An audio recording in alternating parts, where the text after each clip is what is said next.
عليكم حبايبي، شلونكم؟ اخباركم؟ ان شاء الله تكونون بخير. اني وياكم ام رهف من بغداد، عمري 27، بعد شهر بالضبط راح اصير 28 سنة. عندي اطفال 2، متزوجة طبعا، عندي اطفال 2، وان شاء الله راح ابلش وياكم تحضيرات شهر رمضان المبارك، وكل يوم راح انزل لكم فيديو عن فطورنا. وهاي اول شي راح ابلش وياكم اسوي كباب عروق وكبة نوعين، طبعا تمن وجريش، كبة تمن وجريش، واسوي دولمة. وخلونا نبلش، وقولوا بسم الله وصلوا على محمد وآل محمد. بسم الله الرحمن الرحيم، اللهم صل على محمد وآل محمد. هاي راح نبدأ نثرم المواد.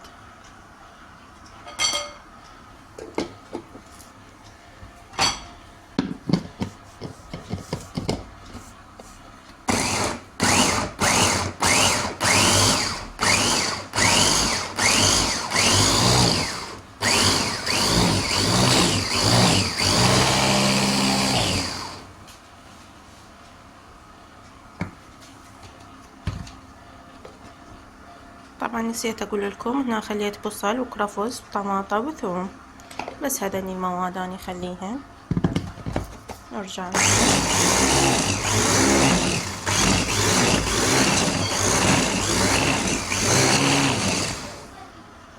هاي النتيجة حبايبي. هذا قسمته للكباب وهذا للدولمة.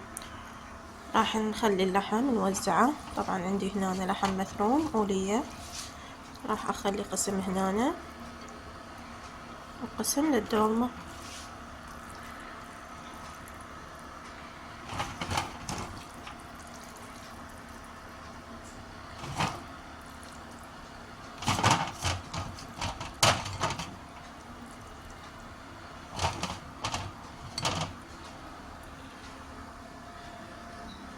هاي النتيجة. هسه راح اخلي فلفل اسود وملح وكركم،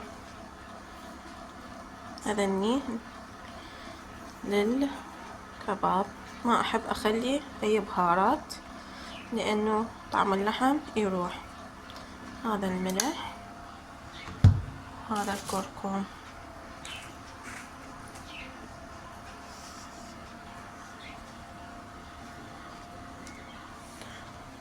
فلفل اسود.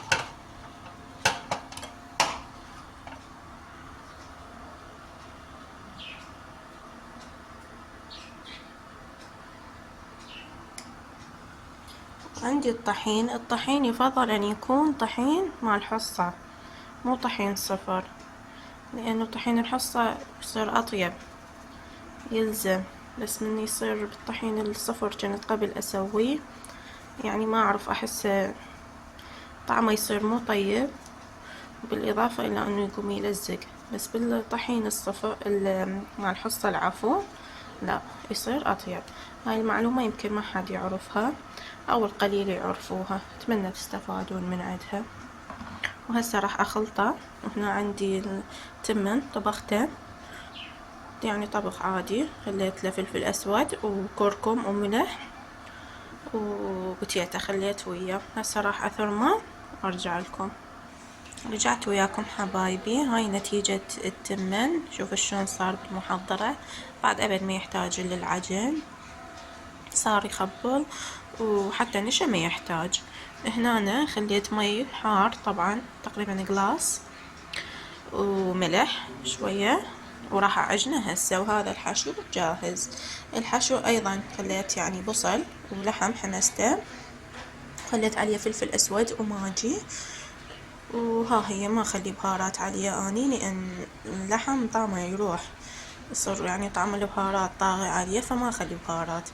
هاي الطريقة جربوها، خلي فقط فلفل اسود وماجي، كلش طعمه يصير طيب. وراح اعجن الجريش وراح الف الكبة. هذا الكباب صار جاهز عندي، راح يعني اخليه اسد الحافظة واضمه للعشاء، وراح الف الكبة واراويكم النتيجة. نتيجة الكبة شنو رأيكم بيها؟ طبعا أنا الصراحة أنا مو محترفة مال كبة، لأنه ما أسويها على طول، يعني من أشتهيها أكثر شي بشهر رمضان أسويها. شنو رأيكم بيها؟ الله عليكم مو تخبل. هاي النتيجة. بقت عندي الدولمة، إن شاء الله بالليل أسويها وهم أصور لكم إياها. وهسه حبايبي راح نبلش بالدولمة. هنا غسلت السلك وسويت بصل، طبعا احنا نحبها بس بصل وسلك. هنا أنا حضرت الجدر، خليت فيه العضود وزيت وجزر ولحم وثوم. هنا البهارات ماجي، ملح، لامندوزي، 7 بهارات، فلفل أسود وبهارات دولمة. وهنا الحشوة نقعت قلاصين تمن، وهسه راح نضيف لها المواد الباقية. هنا عندي قاشوقتين معجون ودبس الرمان، شقد ما تخلون دبس الرمان تصير أطيب. وهنا عندي نارنجة عصرتها. هسه راح أضيف البهارات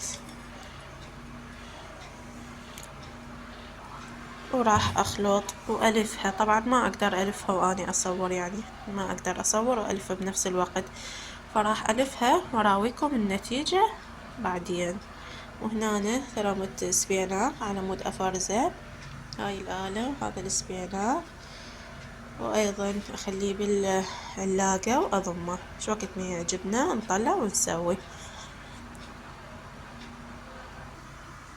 وحبايبي هاي النتيجة، شوفوا بسم الله ما شاء الله. هنا الدولمة كملت، هنا السبيناق فرزته، هنا الكباب، هنا ثرم الجزر طبعا بدون ما أسلقه، راح أجمده، بس ثرمته وغسلته وراح أجمده. جربته اني يعني ما بي شي عادي طيب. هذا هم السبيناق وهاي الكبة. هنا هم سويت تمر بالسمسم، هاي كلها سويتهن بيوم واحد. شنو رأيكم؟ بالإضافة إلى استعملت كيلو لحم مثروم، سويت بيه كبة نوعين طبعا، جريش وتمن وكباب ودولمة. كل هذا سويته بكيلو واحد من اللحم المثروم. وبهيجي ينتهي يومنا وينتهي الفيديو. أتمنى يكون عجبكم. طبعا هذا أول فيديو إلي بالقناة، أتمنى تدعموني، تشتركون بالقناة، تنطوني لايك، ومع السلامة.